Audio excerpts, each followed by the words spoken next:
Praise the Lord. Praise the Lord. It's really a pleasure to come to God's presence and to listen to God's word in the morning. கர்த்தருடைய பிரசன்னத்திலே இருந்து கர்த்தருடைய வசனத்தை கேட்பது மிகவும் ஆசீர்வாதமான ஒரு காரியம். And let's read Hebrews 10:22, 23 and 24. எபிரேயருக்கு எழுதின நிருபம் 10வது அதிகாரம் 22 and 23. 22 மற்றும் 23வது வசனங்கள். துர்மனசாட்சி நீங்க தெளிக்கப்பட்ட இருதயம் உள்ளவர்களாயும் சுத்த ஜலத்தால் கழுவப்பட்ட சரீரம் உள்ளவர்களாயும் உண்மையுள்ள இருதயத்தோடும் விசுவாசத்தின் பூரண நிச்சயத்தோடும் சேரக்கடவும். அல்லாமலும் நம்முடைய நம்பிக்கையை அறிக்கையிடுகிறதில் அசைவில்லாமல் உறுதியாக இருக்க கடவும். வாக்குத்தத்தமிடுகிறவர் உண்மை உள்ளவராக இருக்கிறாரே. So it's a beautiful verse. It doesn't talk about a bodily cleansing, but it says come into God's presence fully confident in the faith in Jesus Christ and washed by the sprinkling of God's word and confessing our sins. நாம் இங்கே என்ன வாசிக்கிறோம் என்றால், இது ஒரு நாம் தண்ணீரால் கழுவப்பட வேண்டும் என்பதல்ல, அதாவது ஆவிக்குரிய ஜலத்தால் கழுவப்பட்டவர்களாக உண்மையுள்ள இருதயத்தோடு நாம் தேவனிடத்திலே வர வேண்டும் என்று கூறுகிறோம். So let us pray that this morning and throughout this day God will give us grace and strength, and God will increase our faith so that we can look more clearly, like Hebrews also says, focus more on Jesus Christ. எபிரேயருக்கு எழுதின நிருபத்தில் சொன்னது போல நம்முடைய கவனத்தை முழுவதுமாக இயேசு கிறிஸ்துவில் வைத்து நாம் கவனிப்போம். So let us go back to where we stopped yesterday. நேற்று தினத்திலே நாம் எங்கே நிறுத்தினோமோ அந்த இடத்திற்கு செல்வோம். We were at the point of athletics, அதாவது விளையாட்டு வீரர்களை குறித்து பேசிக் கொண்டிருந்தோம். and we just got tired and we dropped off. நாம் சோர்ந்து போனதாலே நாம் அங்கே நிறுத்தி விட்டோம். But when we come to chapter 12, again this author is picturing a race of, the runners are in a race. 12ஆம் அதிகாரத்திலே மீண்டும் அந்த கள ஓட்டப்பந்தய வீரர்களை மீண்டுமாக அவர் எடுத்து ஓடத் துவங்குகிறார். So he says there is a cloud of witnesses around us. நம்மை சுற்றி மேகம் போன்ற சாட்சிகள் இருக்கின்றார்கள். We should never think that we are alone in this race. இந்த உலகத்திலே நாம் தனியாக இருக்கிறோம் என்று நினைக்க வேண்டிய அவசியம் இல்லை. From the time of Adam till our time, there are people running in this race. ஆதாமின் காலத்திலிருந்து இன்று வரைக்கும் ஓடிக்கொண்டே இருக்கிற மக்கள் உண்டு. We know Abel, ஆபேல் அவரை குறித்து வாசிக்கின்றோம். we know Noah, நோவாவை குறித்து வாசிக்கின்றோம். ஆபிரகாமை குறித்து வாசிக்கின்றோம். தாவீதை குறித்து வாசிக்கின்றோம். many others. இன்னும் அநேகர் இருக்கின்றார்கள். So we have this cloud of witnesses. நம்மை சுற்றி மேகம் போன்ற சாட்சிகள் இருக்கின்றார்கள். But it's a picture of athletics where the runners are coming to the finishing line. There are so many people gathered. நாம் என்ன பார்க்கிறோம் என்றால், அந்த விளையாட்டு வீரர்கள் அந்த ஓட்டப்பந்தயத்தின் முடிவிலே அவர்கள் வந்து கொண்டிருக்கிறார்கள். And it says run the race with endurance. நீங்கள் அந்த ஓட்டத்தை பொறுமையோடு ஓடுங்கள் என்று கூறுகிறார். Means remain in the race. நீங்கள் அந்த ஓட்டத்திலே இருங்கள். Don't stop in between. அந்த ஓட்டத்தை நிறுத்தி விடாதீர்கள். And there might be some obstacles and weights that are hindering. Remove them, set them aside. நமக்கு இந்த விதமாக ஓட்டத்தில் தடைகள் உண்டு, அவற்றையெல்லாம் நீங்கள் தள்ளி விடுங்கள். But how do we get the energy to run? இந்த ஓட்டத்தை ஓடுவதற்கு நமக்கு சக்தி கிடைக்கிறது? How do we get motivated to run? இதை ஓடுவதற்கு நமக்கு கொடுக்கக்கூடிய உத்வேகம் என்ன? Like we heard yesterday, we cannot look at people. மற்ற மக்களை நாம் சுற்றி பார்க்க முடியாது. We cannot think about the riches that God will give us. ஆண்டவர் not the material riches that God. ஆண்டவர் நமக்கு தரக்கூடிய ஐஸ்வரியங்களை நாம் நினைத்து பார்க்க முடியாது.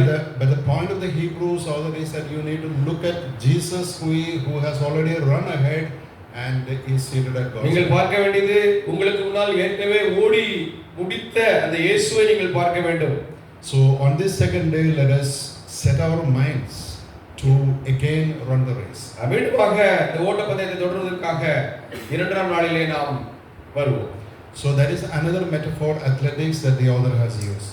அதாவது விளையாட்டு வீரர்களை குறித்த ஒரு உருவத்தை அவர் நேற்று கூறினார். And there is another metaphor of shame and honor. அடுத்து நாம் பார்க்கக்கூடிய இந்த காரியம் வெட்கம் மற்றும் மேன்மை.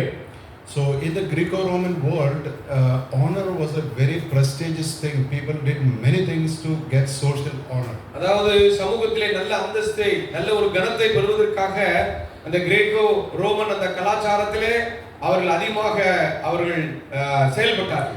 But sorrow and shame, being under shame, being poor, being defeated was very sickening and shameful. வெட்கத்துக்குரிய காரியம், ஏழ்மையாக இருப்பது, இது ஒரு கனவீனமான காரியமாக கருதப்பட்டது. So the author is comparing the world or the Greco-Roman world view against the biblical view. அதாவது இந்த Greco Roman அந்த உலகத்தில் இருக்கக்கூடிய அந்த பார்வைக்கும் வேதத்தினுடைய கண்ணோட்டத்திற்கும் அவர் ஒரு ஒப்புமையை கொண்டு வருகிறார். So when we look at Jesus, what do we find? நாம் இயேசுவை பார்க்கும் பொழுது நாம் அவரிடத்தில் என்ன காண்கின்றோம்? So he suffered a shameful death. அவர் அங்கே ஒரு வெட்கத்திற்குரிய ஒரு மரணத்தை அவர் சகித்தார். And he died like a criminal between two thieves. இரண்டு குற்றவாளிகளுக்கு இடையிலே அவரும் ஒரு குற்றவாளியைப் போல அவர் மரித்தார். Everybody rejected him. அவரை எல்லோரும் அங்கே தள்ளிவிட்டார்கள். Israel nation rejected him. அங்கே இஸ்ரவேல் என்ற தேசம் அவரை தள்ளிவிட்டது. His disciples rejected him. அவருடைய சீஷர்கள் அவரை தள்ளிவிட்டார்கள். And Peter, the leader, actually, said, I don't know him at all. பேதுருவை குறித்து பார்க்கும் பொழுது அவர் அவரை தள்ளிவிட்டார். So Jesus experienced the maximum suffering and shame. அங்கே இயேசு கிறிஸ்துவை குறித்து பார்க்கும் பொழுது மிக அதிகமான ஒரு கனவீனத்தை அவர் அடைந்தார். So shame was a bad thing, but in the case of Jesus, shame was, God turned it to a good thing. அங்கே அந்த வெட்கமானது, அந்த வருத்தமானது மிகவும் மோசமான ஒரு காரியம், ஆனால் தேவன் அதை நன்மைக்கு மாற்றினார். So we find in the book of Hebrews chapter 2 verse 7, 9, we can read probably later on. Chapter 3 verse 3, 5, 13, 21. There is a repeated, the author repeats again and again that God showered glory and honor upon Jesus because of his shameful death. நாம் அங்கே பல வசனங்களிலே பார்க்கின்றோம், இயேசு கிறிஸ்துவினுடைய மேல் ஆண்டவர் அந்த ஒரு கனத்தையும் அந்த மகிமையும் அவர் சொரிந்தார் என்று பார்க்கின்றோம். So when did Jesus receive honor and glory? இயேசு கிறிஸ்துவுக்கு அந்த மேன்மை எப்பொழுது கிடைத்தது? When he was resurrected on the third day. மூன்றாம் நாள் உயிரோடு எழுந்த பொழுது அந்த மேன்மை கிடைத்தது. Like we heard in Romans. ரோமர்கள் நிருபத்தில் நான் கேட்டது போல, declared to be the son of God by power. அவரை குறித்து பார்க்கும் பொழுது அவர் அங்கே தேவனுடைய குமாரன் என்று அவர் அறிவிக்கப்படுகிறார். Acts chapter 2 says he was exalted as Lord at the right hand of God. அங்கே அப்போஸ்தலர் நடவடிக்கையை நாம் வாசிக்கும் பொழுது பிதாவின் வலது பார்சத்திற்கு அவர் உயர்த்தப்படுகிறார். So the shame has been turned around. மீண்டுமாக அவருடைய கனமும் கனவீனமும் வெட்கமும் அங்கே திருப்பி அமைக்கப்படுகிறது. So these people, we need to return to the context. They were suffering and shame, experiencing shame, so they were going back from their faith. இந்த மக்களை குறித்து பார்க்கும் பொழுது அவர்களுக்கு வருத்தம், துக்கம், அங்கே கனவீனம் இதெல்லாம் ஏற்பட்ட உடனே அவர்கள் பின்வாங்க துவங்குகிறார்கள். So again in 12:2, 13:13, 11:26 says, despise the shame and follow Jesus. அங்கே என்ன சொல்கிறார்கள் பார்க்கும் பொழுது இந்த வெட்கத்தை விட்டு நீங்கள் கிறிஸ்துவை பின்பற்றுங்கள் என்று வாசிக்கின்றோம். So the shame and honor is a powerful theme in the book of Hebrews. இந்த எபிரேயர் நிருபத்திலே இந்த விதமாக கனம், மகிமை மற்றும் கனவீனம், வெட்கம் இவை மிக முக்கியமான கருப்பொருளாக இருக்கிறது. And let's now consider discipleship, which is another theme of this book. இந்த புத்தகத்தினுடைய இன்னொரு கருத்து என்னவென்றால் சீஷத்துவம். But discipleship in the midst of persecution. அங்கே சீஷத்துவம் எங்கே நடைபெறுகிறது? உபத்திரவத்தின் மத்தியிலே சீஷத்துவம் நடைபெறுகிறது. So the author was writing to bring them back to discipleship with suffering. அங்கே உபத்திரவத்தோடு கூட அவர்கள் அங்கே சீஷத்துவத்துக்கு வர வேண்டும் என்று அழைக்கப்படுகிறார்கள். And I was just thinking this morning, how did so many people die for Christ in the early centuries, the first century? அங்கே முதலாவது நூற்றாண்டிலே எத்தனையோ பேர் கிறிஸ்துவுக்காக மரித்தார்கள். Not only the first century, second and third century. முதலாவது 2, 3, 4 அங்கே நூற்றாண்டிலும் அப்படித்தான் சம்பவித்தது. I believe they had the picture of Jesus as a suffering son of God. அவர்களுக்கு அங்கே பாடுபடும் அங்கே தேவனுடைய குமாரனாக அவர்களுக்கு முன்பதாக தேவன் காட்சியளித்தார். And he died a shameful death. அங்கே வெட்கத்திற்குரிய ஒரு மரணத்தை அவர் அடைந்தார். in the place of sinners. அங்கே பாவிகளுக்கு மத்தியிலே. But God exalted him, ஆனால் தேவன் அவரை உயர்த்தினார். and he received glory and honor. அவர்களுக்கு மகிமையும் கனமும் அவருக்கு So கொடுக்கப்பட்டது. it was very clear, and they were ready to die the same death. அவர்களும் அதே போன்ற மரணத்தை அடைவதற்கு தயாராக இருந்தார்கள். But frankly speaking, we don't know that kind of Christian life. அது போன்ற கிறிஸ்தவ வாழ்க்கையை நாம் அறியோம். Perhaps where people are persecuted severely, like China, communist countries, Islamic countries, they might know.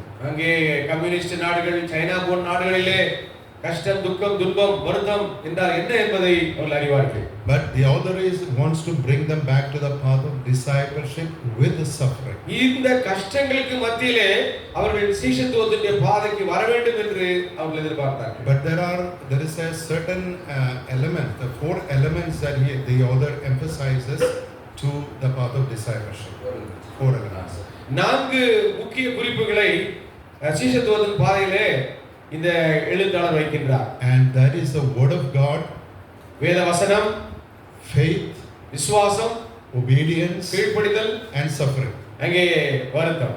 So we might think, how does this work out? Word of God, faith, obedience, and suffering. இங்கே கர்த்தருடைய வசனம், விசுவாசம், கீழ்ப்படிதல், இது போன்ற காரியங்கள் எப்படி இதற்கு ஒத்து வருகிறது என்று நான் பார்க்க முடியும். So remember, the word of God is living in the book of Hebrews. எபிரேயர் நிருபத்திலே தேவனுடைய வசனமானது ஜீவனுள்ளதாக இருக்கிறது. That is powerful.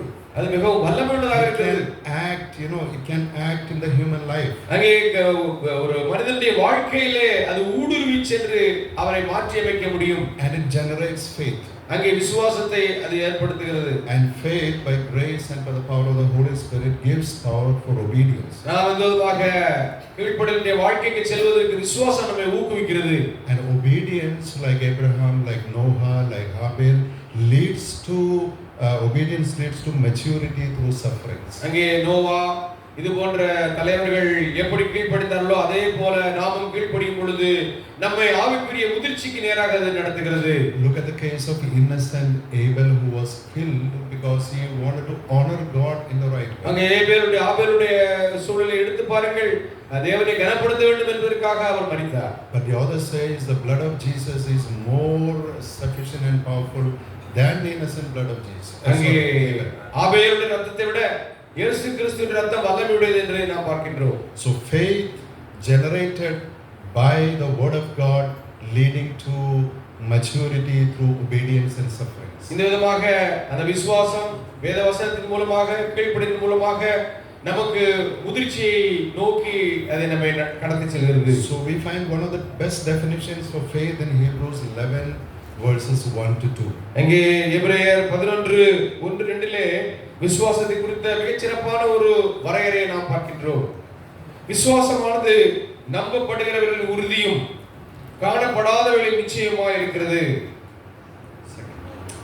அதனாலே முன்னோர்கள் நற்சாட்சி பெற்றார்கள்.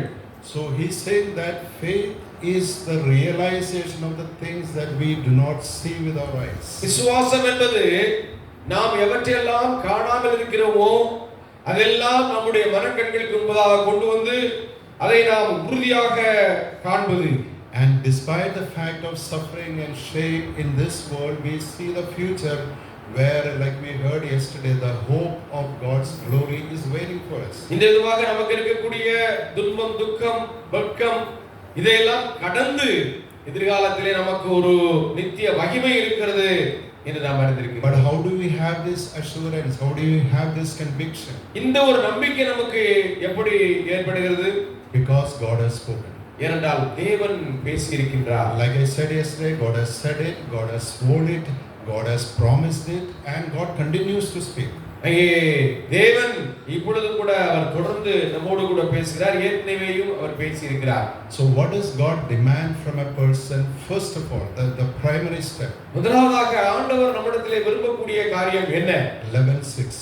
அங்கே 11வது அதிகாரம் 6வது வசனம், விசுவாசம் இல்லாமல் தேவனுக்கு பிரியமாய் இருப்பது கூடாத காரியம்.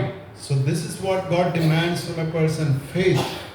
முதலாவதாக நம்மிடம் ஆண்டவர் விரும்பக்கூடிய காரியம் விசுவாசம். And Jews asked Jesus, what should we do? What good work should we do?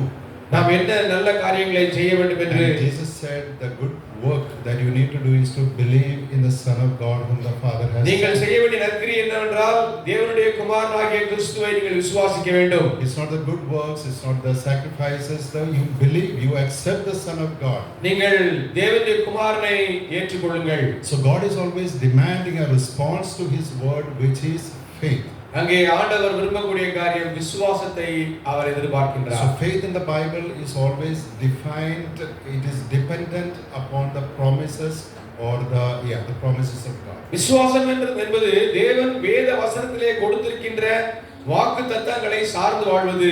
And in Hebrews 11 we see the long list of heroes of faith. எபிரேயர் 11லே விசுவாச வீரர்களுடைய பட்டியலை நாம் பார்க்கின்றோம். And it says because of their faith they gained God's approval.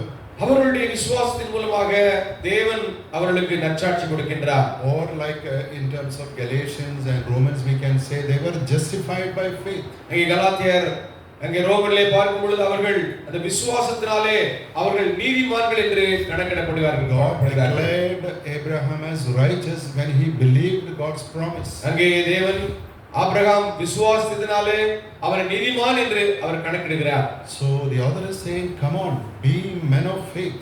ஆண்டவர் சொல்கிறார், நீங்கள் வாருங்கள் வந்து தேவனுடைய விசுவாச வீரர்களாக இருங்கள் என்று கூறுகிறார். Believe in God. தேவனில் விசுவாசம் வையுங்கள்.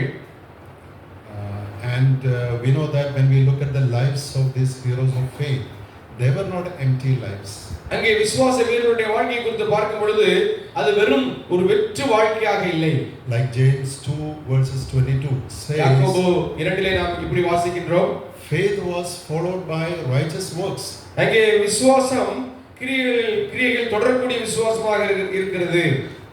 And when we examine these heroes of faith in detail, if you know the Bible, if you go back to the Old Testament, we find in the life of people what was the result of faith in their life. அந்த விசுவாச வீரருடைய வாழ்க்கையை குறித்து பார்க்கும் பொழுது அவருடைய வாழ்க்கையில என்ன நடந்தது என்பதை பழைய ஏற்பாட்டிலே நாம் பார்க்க முடியும். So faith demands a response to the call of God to be separate. அங்கே நாம் ஒரு பிரித்தெடுக்கப்பட்ட வாழ்க்கையை வாழ வேண்டும் என்ற தேவனுடைய அழைப்புக்கு கீழ்ப்படியும்படியாக விசுவாசம் நம்மை உற்சாகப்படுத்துகிறது.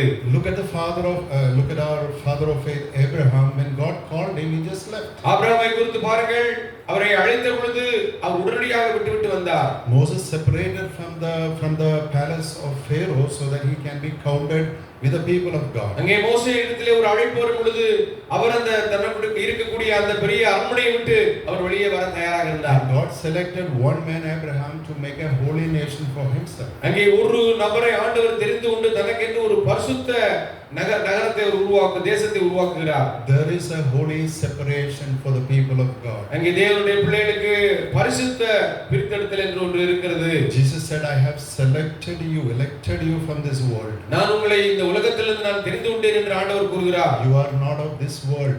நீங்கள் இந்த உலகத்தை சார்ந்தவர்கள் அல்ல. We should never count ourselves as part of the world, the human beings who are unsaved. நாம் ரட்சிக்கப்படாத மக்கள் இருக்கக்கூடிய இந்த கூட்டத்தில் இருக்கக்கூடிய மக்களாக நம்மை கருதக்கூடாது. They are the people who have received the holy call. நமக்கு இந்த பரிசுத்த அழைப்பை நாம் பெற்றவர்களாக இருக்கின்றோம். And thirdly, they were willing to offer the best to God. அவர்கள் தங்களுக்கு உள்ள சிறப்பான காரியத்தை ஆபேலை போல அவர்கள் கொடுப்பதற்கு தயாராக இருந்தார்கள். And God tested Abraham by saying, offer your son Isaac. அங்க உன்னுடைய மகனை ஆண்டவர் சொன்னார், நீ பலி கொடு என்று சொன்னார். And he did it. அவர் அதை செய்தார். And faith enabled Moses and people like that to leave the worldly riches. அங்கே மோசே போன்ற மக்களை உலக பிரகாரமான ஐஸ்வரியங்களை விட்டு அங்கே வரும்படியாக அவர் உற்சாகப்படுத்துகின்றார். Jesus said, you cannot serve God and mammon. ஆண்டவர் சொன்னார், நீங்கள் ஐஸ்வரியத்தையும் நீங்கள் தேவனையும் நீங்கள் ஒரே போல நீங்கள் ஆராதிக்க முடியாது. You can only serve God or mammon. நீங்கள் தேவனுக்கு நீங்கள் ஊழியம் செய்யலாம் அல்லது ஐஸ்வரியத்திற்கு ஊழியம் செய்யலாம். And we find that in the prophets of the Old Testament, they suffered such ridicule and shame because even the false prophets called them, because of the false prophet, they were put to suffering and shame. அங்கே பழைய ஏற்பாட்டிலே பார்க்கும் பொழுது அங்கே என்ன நடைபெறுகிறது என்று பார்த்தால் they were put to shame because of their true prophets. உண்மையான அந்த ஊழியக்காரர்கள் அங்கே தீர்க்கதரிசிகள் அங்கே அவமானப்படுத்தப்பட்டார்கள். We know Jeremiah, how much he suffered. எரேமியா குறித்து பாருங்கள் எவ்வளவாய் அவர் கஷ்டப்பட்டார். And in Hebrews 11 it indirectly hints at Isaiah being sworn into two. அங்கே எபிரேயரிலே வாசிக்கிறோம் ஏசாயாவை குறித்து பார்க்கும் பொழுது அவர் இரண்டாக அவர் அறுக்கப்பட்டார். And Jesus said, you have killed all the prophets. நீங்கள் எல்லா தீர்க்கதரிசிகளையும் கொலை செய்தீர்கள் என்று ஆண்டவர் கூறுகிறார். John the Baptist was put to death. அங்கே யோவான் ஞானஸ்நானன் அவர் வந்து கொலை செய்யப்பட்டார். And God's own people were killing their own prophets. அங்கே நீங்கள் உங்களுடைய தீர்க்கதரிசிகளை கொலை செய்கிறீர்கள் என்று கூறினார்.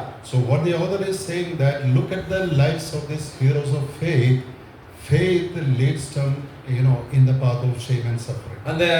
அந்த விசுவாசமானது அவர்களை வெட்கம் கனவீனத்திற்கு வழியாக நடத்துகிறதாக இருக்கிறது. But like we heard from Revelation 2, were they overcomers? Yes, they were overcomers in faith. They overcame even death, even the challenge of death. வெளிப்படுத்தின சுவிசேஷம் 2வது அதிகாரத்திலே அவர்களை குறித்து பார்க்கும் பொழுது அவர்கள் மரணத்தையும் ஜெயித்தவர்கள் என்று வாசிக்கின்றோம். And the author brings the people to chapter 12 where they see Jesus, like we read some time back. You need to run after following Jesus. நீங்கள் தேவனை பின்பற்றி ஓட வேண்டும் என்று அவர் கூறுகிறார். And what is the reason? He is the captain of our faith. ஏனென்றால் நம்ம விசுவாச வீரர்களுடைய தலைவனாக ஆண்டவர் இருக்கின்றார். There are two words there. One is captain, author, pioneer, etc. Many words are used. பல வசனங்களை பல வார்த்தைகளை அவர் பயன்படுத்தி இருக்கின்றார். தலைவன். Yeah, but there is another word. It says he's perfecter. He perfected our path. அடுத்து நாம் பார்க்கும் பொழுது நம்முடைய பாதையை பூரணப்படுத்துகிறவர் என்று வாசிக்கின்றோம். So we have to define Christianity as following Christ. நாம் கிறிஸ்தவத்தை நாம் எப்படி வரையறுக்கிறோம் என்றால் கிறிஸ்துவை நாம் பின்பற்றுகிறவர்கள் என்பதன் மூலமாக. We know that every time in all the 20th centuries Christianity is under the threat of other heresy. நீங்கள் என்ன பார்க்க முடியும் என்றால் கிறிஸ்தவமானது வேத புரட்டர்களுடைய தாக்கத்திற்கு எப்பொழுதுமே உள்ளானதாக இருக்கிறது. There is always a pressure to dilute the true doctrine. உண்மையான அந்த சத்தியத்தை அங்கே அவர் அதை ஒன்றுமில்லாமல் செய்வதற்கு எப்பொழுதுமே ஒரு போராட்டம் இருந்து கொண்டே இருக்கிறது. Galatians Paul asks, if someone comes and preaches another Jesus, are you going to accept? அங்கே கலாத்தியர் நிருபத்திலே நாம் இந்த விதமான கேள்வியை பார்க்கின்றோம். இன்னொரு சுவிசேஷத்தை இன்னொரு இயேசு கிறிஸ்துவை ஒருவர் பிரசங்கித்தால் நீங்கள் கேட்க போகிறீர்களா என்று அவர் கேட்கின்றார். So we need to look at the Jesus in Hebrews. அங்கே இயேசு கிறிஸ்துவை நீங்கள் எபிரேயர் நிருபத்திலே பார்க்க வேண்டும். So Jesus' obedience led him to the death on the cross. அது இயேசு கிறிஸ்துவின் கீழ்ப்படிதல் அவரை சிலுவைக்கு நேராக நடத்தி சென்றது. The final obedience. அந்த கடைசி இறுதி வரைக்கும் உள்ள கீழ்ப்படிதல். And we read in Gethsemane how much suffering, mental agony Jesus went through, that his blood became like sweat drops. இயேசு கிறிஸ்துவினுடைய அந்த கஷ்டமானது அந்த வேர்வையானது எந்த அளவிற்கு இரத்தமாக சொட்டியது என்று கெத்செமனே தோட்டத்திலே நாம் பார்க்கின்றோம். Or we can say the sweat became like blood drops. அங்கே அவருடைய வேர்வையானது இரத்தமாக மாறுகிறது. Such mental agony before this suffering. அந்த இது போன்ற ஒரு பெரிய ஒரு கஷ்டங்களை அந்த மன அழுத்தத்தை இயேசு கிறிஸ்து சந்திக்கின்றார். But then Jesus said, not my will, let thy will be done. ஆனாலும் கூட என்னுடைய சித்தம் அல்ல உம்முடைய சித்தம் நிறைவேற கடவுதே என்று ஆண்டவர் கூறுகிறார். So we read in Hebrews chapter 5, 8 to 9. எபிரேயர் 5, 8 to 9. எபிரேயர் 5வது அதிகாரம் 8 முதல் எபிரேயர் 5, 8 முதல். அவர் குமாரனாயிருந்தும் பட்ட பாடுகளினாலே கீழ்ப்படிதலை கற்றுக்கொண்டு தாம் பூரணரான பின்பு தமக்கு கீழ்ப்படுகிற யாவருக்கும் நித்திய ரட்சிப்பை அடைகிறதற்கு காரணமாகி மெல்கிசேதேக்கின் முறைமையின்படியான So what the author is saying, that there is no path of discipleship without suffering. அங்கே கீழ்ப்படிதல் இல்லாமல் அங்கே நீங்கள் என்ன செய்ய முடியாது, விசுவாச வாழ்க்கைக்கு வர முடியாது. Now I want all of us to think about our own lives. நம்முடைய வாழ்க்கையை நீங்கள் நினைத்து பார்க்க வேண்டும். What is our desire in this world? இந்த உலகத்திலே நம்முடைய தேவை என்ன? Suffering? அங்கே வருத்தமா? Not just suffering for the sake of Christ. நீங்கள் கிறிஸ்துவுக்காக நீங்கள் கஷ்டப்பட வேண்டும்.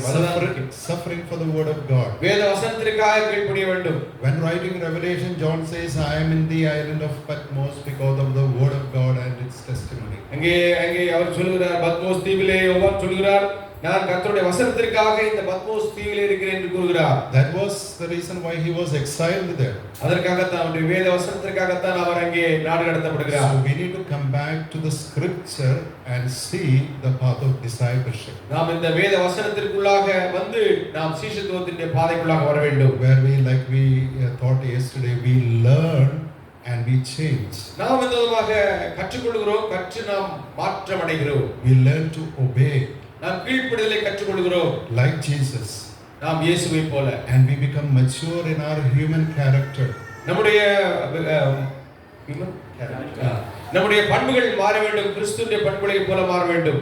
Regarding Jesus, he also says he was perfected in human character. அவரை பார்க்கும் பொழுது மனித பண்புகளிலே அவர் முற்று பெற்றவராக பூரணப்பட்டவராக இருந்தார். So as I said yesterday, it might be a little difficult to understand. Was Jesus not God? Then does he need to be perfected? அடுத்து நமக்கு ஒரு கேள்வி வருகிறது.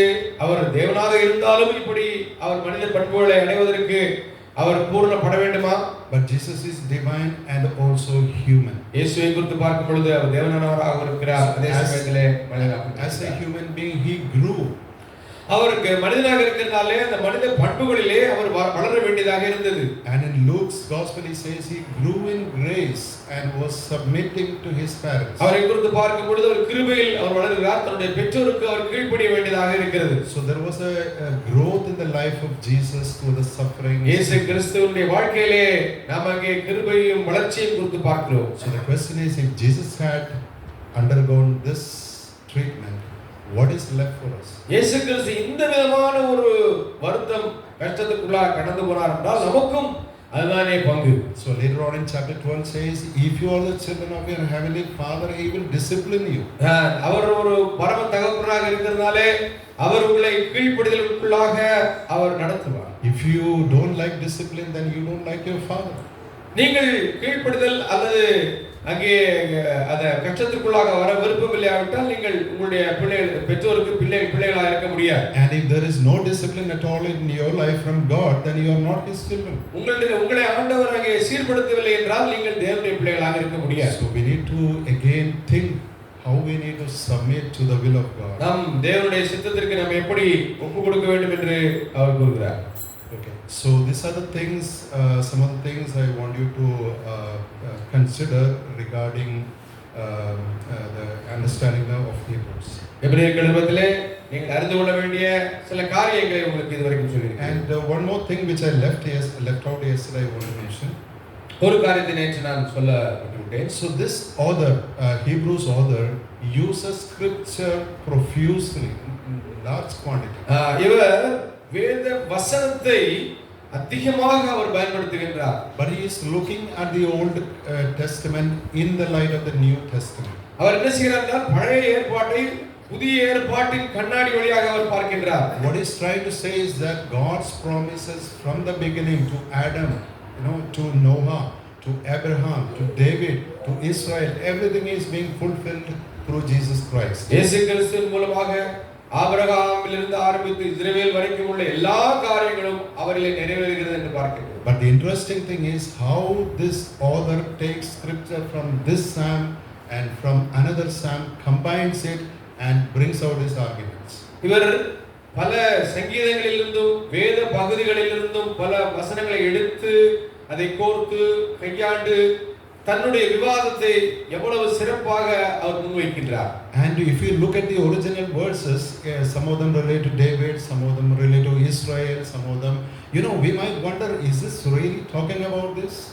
நீங்கள் பழைய ஏற்பாட்டை வாசிக்கும் பொழுது, பழைய ஏற்பாட்டை வாசித்துவிட்டு இங்கே எபிரேயர்களை வாசிக்கும் பொழுது இந்த காரியங்களை தானா பழைய ஏற்பாட்டிலே நாம் வாசிக்கிறோம் என்பது போன்ற ஒரு காட்சியளிக்கும். But the author so powerfully proves it that this is what God has said about Jesus. This is what God has said about being the high priest. This is what God has said about being the son. இதைத்தான் தேவனுடைய குமாரன் என்பதற்காக சொன்னார் என்று மிக தெளிவாக அவர் பழைய ஏற்பாட்டில் அவர் கூறுகிறார். And to prove all this author is referring, or rather reading, a Bible called Septuagint.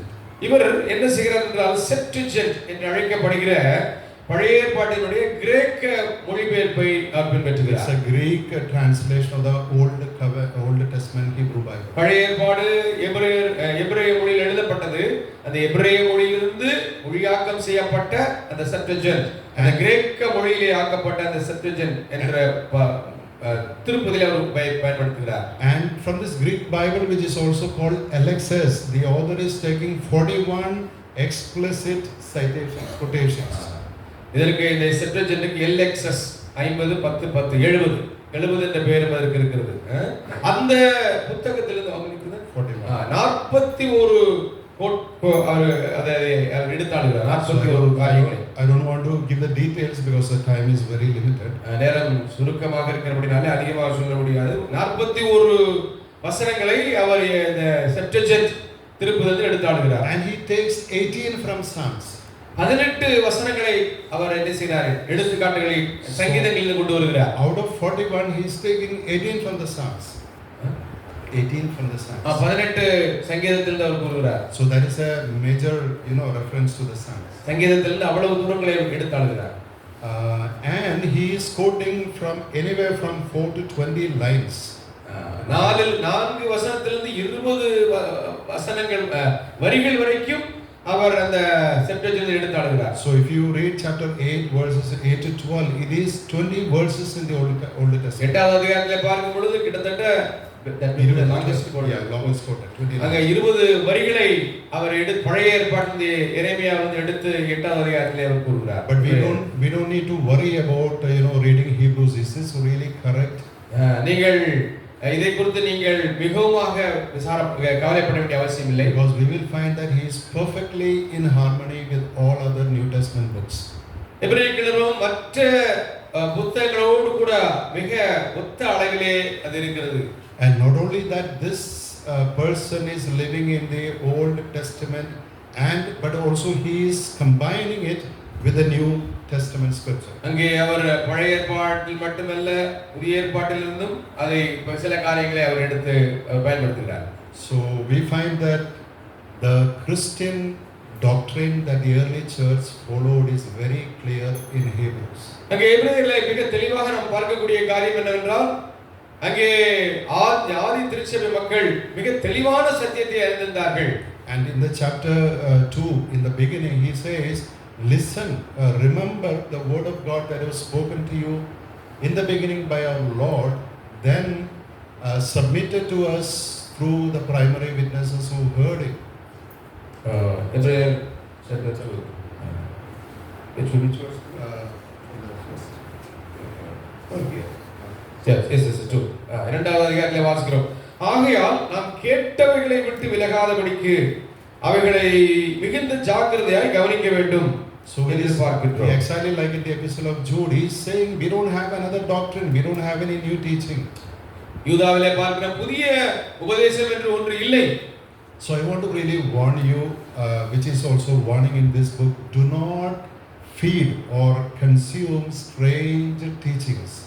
அதனால தான் இங்க என்ன சொல்றார் என்றால் புதிய மாறுபட்ட உபதேசங்களை நீங்கள் கேட்காதீர்கள்.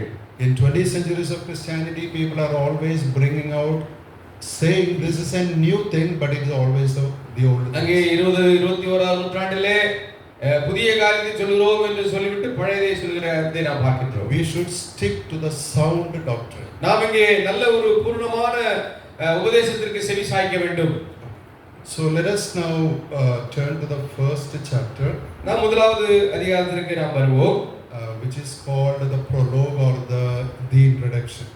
அதாவது ஒரு முன்னுரையை நாம் இங்கே காண முடியும். And this is not a ordinary introduction like that we normally find in the epistle, greetings in the name of the person writing, to whom it is written, etc. புதிய ஏற்பாட்டிலே மற்ற நிருபங்களுக்கு இருப்பதை போன்ற ஒரு முன்னுரையை நீங்கள் இங்கே பார்க்க முடியாது.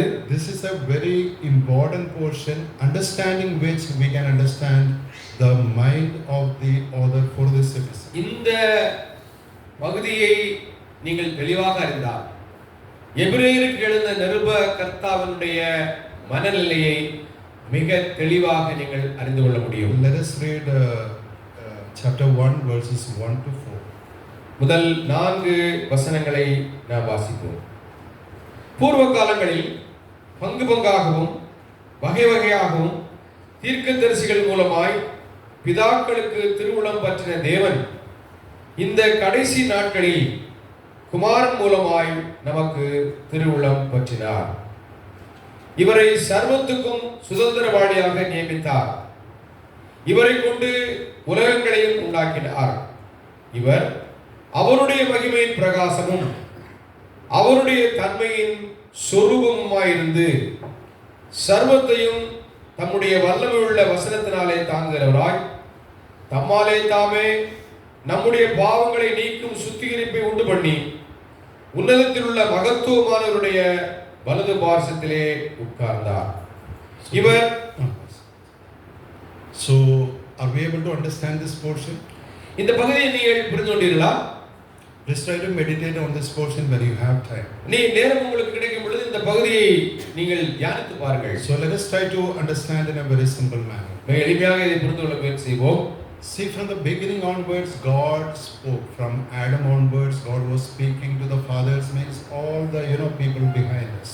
ஆதாமிலிருந்து ஆண்டவர் முற்பிதாக்களோடு கூட அவர் பேசிக் கொண்டிருக்கின்றார். And the prophets are not only the prophets we call as prophets, but the holy people of God. அங்கே பரிசுத்தவான்களை குறித்து நாம் வாசிக்கின்றோம். So in the past, God was speaking like in pieces, like segments.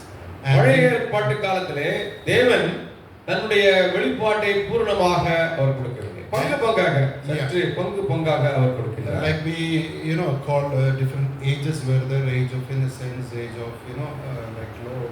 So there were the revelation of God, means that comes from God's word, was coming in a progressive manner, but in segments. தேவனுடைய அந்த வெளிப்பாடு பங்கு பங்காக வருகிறது நாம் பார்க்கிறோம். And God was speaking what was necessary at that time. அந்த காலகட்டத்திலே எது தேவையோ அதை ஆண்டவர் பேசுகிறார். So the biblical revelation is progressive.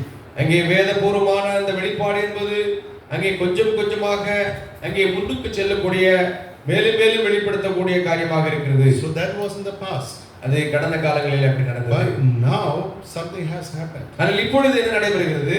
God has spoken through his son, whom he appointed the heir, the inheritor of everything. ஆனால் இப்பொழுது என்ன நடைபெறுகிறது என்றால் தேவன் தன்னுடைய குமாரன் மூலமாக அவர் பேசுகிறார். And the son surpasses all the other people, and what God has spoken through the son surpasses or superimposes everything else. இதுவரைக்கும் அங்கே பேசிய அங்கே வெளிப்படுத்தப்பட்ட காரியங்களை எல்லாம் விட தேவனுடைய குமாரன் வெளிப்படும் பொழுது அவர் வெளிப்படுத்தும் பொழுது மிகச் சிறப்பாக உன்னதமான காரியங்களை அவர் வெளிப்படுத்தி இருக்கிறார். So today when we want to listen to God speaking, to whom should we listen? இப்பொழுது தேவன் பேசுகிறார் என்றால் நாம் யாருக்கு செவி கொடுக்க வேண்டும்? To the son.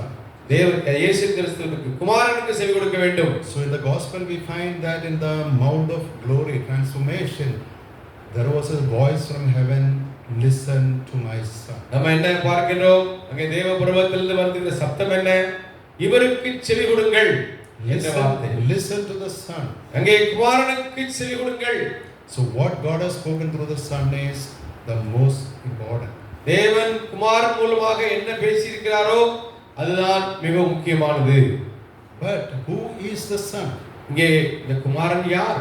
What are his qualifications? அவருடைய பண்புகள் என்ன? What did he do? அவர் என்னென்ன செய்தார்? So then he says the son whom he appointed the heir, means the inheritor, the ruler, the one to whom everything belongs. அங்கே தேவனுடைய குமாரனுக்கு எல்லாமே அங்கே அவருக்கு உள்ளது. அவர் அங்கே வாரிசாக இருக்கின்றார். And the son is the agent of creation. அங்கே குமாரனை குறித்து பார்க்கும் பொழுது எல்லாவற்றையும் சிருஷ்டிப்பதற்கு அவர் நடுநாயகமாக இருந்தவர். John 1 says, யோவான் 1ஆம் அதிகாரம் கூறுகிறது, everything was created through him. அவர் மூலமாகவே எல்லாம் சிருஷ்டிக்கப்பட்டது என்று பார்க்கின்றோம். The epistle of Colossians says, created through Christ. எல்லாம் இயேசு கிறிஸ்துவுக்குள்ளாக சிருஷ்டிக்கப்பட்டது என்று கொலோசியர் கூறுகிறது. For him, through him. அவருக்காக, அவரால், அவர் மூலமாக. Everything is for Christ. எல்லாம் கிறிஸ்துவுக்காக. And this son is a radiance, a reflection of the glory of God. இந்த குமாரன் மகிமையின் வெளிப்பாடாக இருக்கின்றார். The word used is radiance, a reflection, which means it exactly represents or reflects what God is. அங்கே சொல்லக்கூடிய காரியம் என்னவென்றால் தேவன் சொல்லக்கூடிய அந்த காரியத்தை அப்படியே வெளிப்படுத்துகிறது என்பதுதான் பொருள். So yesterday we looked at God's glory like what God created in Adam, the glory that Adam had before the fall. அங்கே வீழ்ச்சிக்கு முன்பதாக ஆதாமிற்குள்ளே இருந்த அந்த மகிமையை குறித்து நேற்று பார்த்தோம். And here we are looking at the glory of God, which is much higher. அங்கே இன்னும் மிக அதிகமான ஒரு மகிமையின் நிழலாட்டத்தை And in பார்க்கிறோம். the Bible, when we look at the glory of covered the tabernacle. அங்கே வேதத்திலே பார்க்கின்றோம் அந்த மகிமை தேவாலயத்தை சூழ்ந்தது என்று பார்க்கின்றோம். And when Solomon dedicated the temple with prayer, the glory of God filled the temple. அங்கே இந்த சாலமோன் தேவாலயத்தை அங்கே அர்ப்பணிக்கும் பொழுது மகிமை தேவாலயத்தை சூழ்ந்தது. And the glory of God was resting on the top of the tabernacle. அங்கே கூடாரத்திற்கு மேலே தேவனுடைய மகிமை சூழ்ந்தது. And John said, we have seen the glory in the Son. யோவான் கூறுகிறார் தேவனுடைய கிருபையை யோவானிலே நாம் காண்கின்றோம். So the glory is the majesty and the presence of God. அங்கே மகிமை தேவனுடைய மகிமை என்பது கடவுளுடைய பிரசன்னமும் தேவனுடைய அந்த மெஜஸ்டி அந்த உயர்ந்த பண்புகளை பார்க்கின்றோம். In Isaiah, the angels, the seraphs, they are worshiping God, saying, holy, holy, holy is the Lord. அங்கே நம்ம என்ன பார்க்கிறோம்? ஏசாயா தீர்க்கதரிசன புத்தகத்திலே அங்கே சேராபர்களும் கேருபீன்களும் என்ன செய்கிறார்கள்? அங்கே பரிசுத்தர் பரிசுத்தர் பரிசுத்தர் என்று அங்கே இயேசு கிறிஸ்துவை தேவனை அவர்கள் புகழ்வதை பார்க்கிறோம். But remember, the author is talking about the human incarnated Jesus Christ. அங்கே நம்ம என்ன அவர் சொல்லுகிறார், எழுத்தாளர் கூறுகிறார் என்றால் இயேசு கிறிஸ்து அங்கே மனித அவதாரம் எடுத்த தேவனை பற்றி அவர் பேசிக் In கொண்டிருக்கிறார். Philippians 2 we find that he was in the form of God. அங்கே பிலிப்பியர் நிருபத்திலே தேவனுக்கு சமமாக இருந்தார் என்று பார்க்கிறோம். But then again in Colossians we read that the whole divinity dwelled in his human form. அங்கே முழுமையாக தெய்வத்துவம் எல்லாம் இயேசுவில் அங்கே சம்பூர்ணமாய் வாசம் செய்தது என்று வாசிக்கின்றோம் கொலோசியரிலே. Jesus the Son is a radiance of God's glory. அங்கே இயேசுவை குறித்து பார்க்கும் பொழுது தேவனுடைய மகிமையை பிரதிபலிக்கிறவராக அவர் இருந்தார். And the Son is the exact imprint or mudra or like the Father. அங்கே பிதா எப்படி இருந்தாரோ அதே போன்ற அச்சாக இருப்பவர் குமாரன். Like in olden days they used to use a seal, like using an impression. அங்கே பழைய காலங்களிலே இப்படி அச்சு பயன்படுத்தப்பட்டது. So it's like engraved image of God. அங்கே தேவனை போல அங்கே பதிவு செய்யப்படுகிறது. இயேசு கிறிஸ்துவை குறித்து பார்க்கும் பொழுது தேவனுடைய பதிவாக அவர் செயல்படுகிறார். And the Son does something more, that he sustains, upholds the creation. குமாரன் என்ன செய்கிறார் என்றால் அந்த சிருஷ்டிப்பை தாங்குகிறவராக இருக்கிறார்.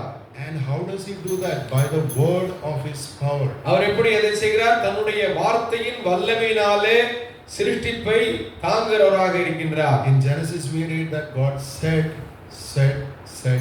and everything came. ஆதியாகமத்திலே நாம் என்ன பார்க்கிறோம்? தேவன் பேசும் பொழுது, தேவன் சொல்லும் பொழுது அவை அப்படியே உண்டானது என்று பார்க்கிறோம். And here the Son is sustaining the creation by the word of power. அங்கே பழைய ஏற்பாட்டிலே உண்டாக கடவுது என்று சொன்ன வார்த்தையினாலே எல்லாம் உண்டாயிற்று. புதிய ஏற்பாட்டில் நாம் என்ன வாசிக்கிறோம் என்றால் எது உண்டாக்கப்பட்டதோ அது இப்பொழுது ஆண்டவர் தன்னுடைய வார்த்தையினாலே தாங்குகிறவராக இருக்கின்றார். So how great is the Son? நம்முடைய ஆண்டவர் எவ்வளவு பெரியவராக இருக்கின்றார். The Son. சூரியன் குமாரன் எவ்வளவு பெரியவராக இருக்கிறார். Jesus Christ sustains the creation. அந்த இயேசு கிறிஸ்து அங்கே சிருஷ்டிப்பை தாங்குகிறவராக இருக்கிறார். And he did one more final thing. இன்னும் ஒரு காரியத்தை அவர் செய்கிறார். இதெல்லாம் நம்ம முதல் வசனங்களை வாசித்துக் கொண்டிருக்கின்றோம்.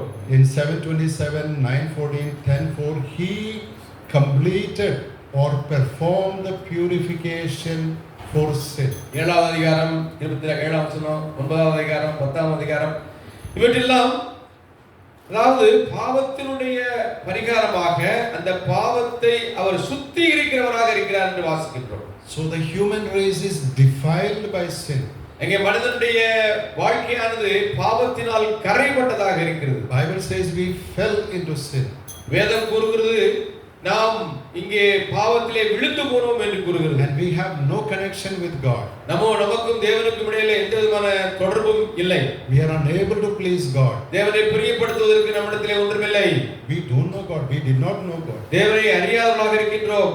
Ephesians 2, we find that, how we were living cut off from God like the children of David. நாங்க பிசாசுவை போல் நாம் தேவனுடைய இடத்திலிருந்து நாம் அங்கே துண்டிக்கப்பட்டவர்களாக இருக்கின்றோம். So what was that the whole human race was expecting from God?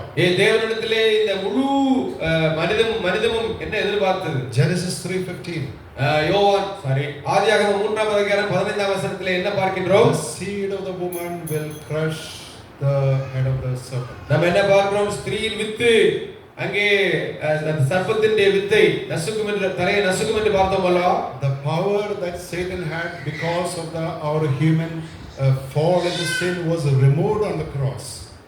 பாவத்தினால் வந்த அந்த விளைவை இயேசு கிறிஸ்து சிலுவையிலே முற்றிலுமாக மாற்றி அமைத்தார். Every handwriting that was against us, which means that the demand of the law of God was removed by Jesus Christ. நமக்கு விரோதமாக இருந்த எல்லா எழுத்துக்களையும் எல்லா சாட்சியத்தையும் ஆண்டவர் அங்கே சிலுவையிலே குறைத்து போடுகிறார். He cleansed us from our sins.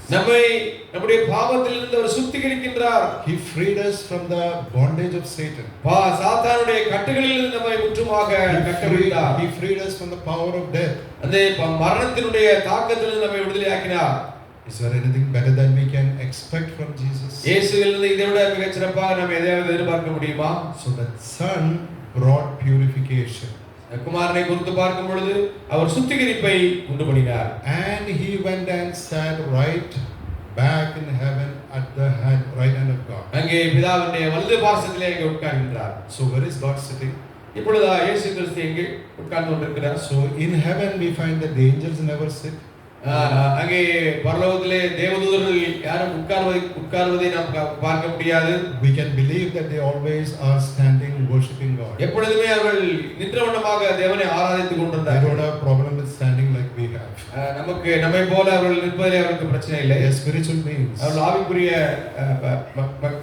தேவதூதர்கள். And they can serve God 24 hours 365 days. 24 மணி நேரமும் அவர்கள் ஆண்டவரை ஆராதித்துக் கொண்டிருக்க முடியும். And the human beings who attain to heaven, they have a throne, but they fall down at the before the throne of God. நம்ம என்ன பார்க்கிறோம் என்றால் அந்த சிம்மாசனத்திற்கு முன்பதாக மூப்பர்கள் விழுந்து பணிகிறார்கள். That we see in Revelation 4 and 5. வெளிப்படுத்தல் 4:5 வாசிக்கின்றோம். So the point is, where is this Jesus sitting right now? இப்பொழுது இயேசு கிறிஸ்து எங்கே அமர்ந்திருக்கின்றார்? He is sitting at the right hand of God's glory. அங்கே தேவனுடைய அந்த மகிமையுடைய வலது பார்சத்திலே அவர் வீற்றிருக்கின்றார். Suppose even in the Old Testament we find, when people are seated for a feast or for a special meal or at weddings, there is a seating position. அதாவது நீங்கள் அங்கே ஒரு விருந்து இருக்கின்றால் முதன்மையானவர் ஒரு இடத்திலும் மற்றவர்கள் வேறு இடத்திலும் உட்கார வைக்கப்பட்டிருப்பார்கள். So the right hand means the favorable position. அங்கே வலது பக்கம் என்றால் மிகவும் ஒரு கனத்திற்குரிய ஒரு இடம். The powerful position. மிகவும் வல்லமை உள்ள ஒரு இடம். And God will only make a person sit at his right hand if he is like God. கர்த்தரை போல தேவனை போல இருக்கிற ஒருவரையே தன்னுடைய வலது பார்சத்திலே உட்கார வைக்க போகிறார். So like we heard in yesterday, it was through the resurrection of Christ that early Christians and the apostles counted Jesus as divine. அங்கே நாம் என்ன பார்க்கிறோம் என்றால் இயேசு கிறிஸ்து ஒரு தெய்வீகத்துவம் உடையவர் என்று நாம் பார்த்தோம். He is not just a human class, he is also divine class. அவரை குறித்து பார்க்கும் பொழுது அவர் மனித வர்க்கத்தை சார்ந்தவர் மட்டுமல்ல, தெய்வத்துவத்தை சார்ந்தவர். So the word that the New Testament uses for Jesus Christ is the Lord. அங்கே புதிய ஏற்பாடு இயேசு கிறிஸ்துவுக்கு பயன்படுத்தக்கூடிய அந்த ஒரு பதம் லார்ட், கர்த்தர். The same word that is used for God, Yahweh, in the Old Testament. அங்கே பழைய ஏற்பாட்டிலே யாவே என்ற வார்த்தை பயன்படுத்தப்படுகிறது. So he is seated at the right hand of God and his name is equivalent to the name of God. அங்கே குமாரனுடைய நாமம் பிதாவுடைய நாமத்துக்கு சரிசமமாக இருக்கிறது. And we read in Philippians that he got that name. God gave him the name above all names. அந்த எல்லா நாமத்திற்கும் மேலான நாமத்தை உடையவராக அவர் இருக்கிறார். So again this author is imprinting on the mind of his audience, whom are you believing believing in, you are believing the Son of God who is seated as God at right hand of the God. நீங்கள் யாரை விசுவாசிக்கிறீர்கள் என்று எபிரேயருக்கு எழுதின நிருபக்கர்த்தா கேட்கிறார். நீங்கள் குமாரனை பிதாவிற்கு மிகச் சரியாக சமமாக இருக்கின்ற அந்த குமாரனை நீங்கள் விசுவாசிக்கிறீர்கள். And these people were very very appreciative, or they considered esteemed these angels. அவர்கள் தேவதூதர்களை மிகவும் சிறப்பானவர்களாக நினைத்துக் கொண்டிருந்தார்கள் இந்த மக்கள். But sitting at God's right hand, Jesus, he is more worthy of honor and glory than the angels. இந்த தேவதூதர்களை விட பிதாவினுடைய வலது பார்சத்திலே உட்கார்ந்திருப்பது உன்னதமான ஒரு நிலை அல்லவா? So we will stop here. நாம் இங்கே நிறுத்துவோம். In the next sessions, God willing, we will see the supremacy of Jesus Christ. இயேசு கிறிஸ்துவினுடைய மேன்மையை நாம் இன்னும் தொடர்ந்து சிந்திப்போம். So please remember, keep in your mind and maybe some points of note what this Hebrews epistle is about. எபிரேயர்கள் நிருபம் என்ன என்பதை குறித்து நீங்கள் குறிப்பிடுங்கள். Written to a people who are backsliding or growing less confident in Jesus Christ. அதாவது பின்மாற்றத்திலே கடந்து செல்லக்கூடிய பின்மாறி கொண்டிருக்கக்கூடிய அந்த மக்கள் இயேசு கிறிஸ்து மேலுள்ள இந்த நம்பிக்கை அங்கே குறைந்து கொண்டிருந்த அந்த மக்களுக்கு அவருடைய நம்பிக்கையை தட்டி எழுப்பக்கூடிய ஒரு நிருபம்தான் எபிரேயருக்கு எழுதின நிருபம். Their sufferings caused them to go back. அவர்களுக்கு ஏற்பட்ட துன்பம் அவர்களை பின்மாற்றத்திற்கு கொண்டு போகிறது. The author says the way is not backward but forward. நீங்கள் பின்னோக்கி செல்லாதீர்கள், முன்னோக்கி செல்லுங்கள். He says God is not pleased. God has no pleasure if you go back. நீங்கள் பின்வாங்கி போறீர்கள் என்றால் தேவன் உங்களிடத்திலே பிரியமாய் இருக்க மாட்டார். So in our Christian life, whatever happens, like we sing in the world behind us, Satan against us, we go forward. நாம் விதமாக தேவனுக்கு முன்பதாக செல்ல வேண்டும். Death or by life. நம்முடைய வாழ்க்கையின் மூலமாக. Like Paul said, I don't mind, I'm ready to die or ready to live. பவுலை குறித்து பார்க்கும் பொழுது மரிப்பதிலும் அவருக்கு ஜீவிப்பதும் இரண்டும் ஒன்று என்று கூறுகிறார். So we might wonder how can we do it like this? We are very weak people. நாம் மிகவும் பலவீனமானவர்கள், இதை எப்படி செய்ய முடியும் என்று நினைக்கலாம். That's why the God gave us the Holy Spirit inside us. அதற்காக தான் பரிசுத்த ஆவியானவர் நமக்கு கொடுக்கப்பட்டிருக்கிறார். And God gave us his powerful grace. இந்த ஆண்டவர் நமக்கு வல்லமை உள்ள ஒரு நேரத்தை கொடுத்திருக்கிறார். Grace, like we will see in Romans, overcomes sin. அந்த கிருபையை ஆண்டவர் நமக்கு தந்திருக்கிறார் பாவத்தை வெற்றி கொள்வதற்கு. Like sin and grace, which is more powerful. அங்கே பாவம் கிருபை எது மிக வல்லமையுடையது? Grace. கிருபை. By grace we have been saved. நாம் கிருபையாலே நாம் ரட்சிக்கப்பட்டிருக்கிறோம். Through faith in Jesus Christ. இந்த விசுவாசத்தின் மூலமாக, இயேசு கிறிஸ்துவை விசுவாசிப்பதன் மூலமாக. Amen. ஆமென்.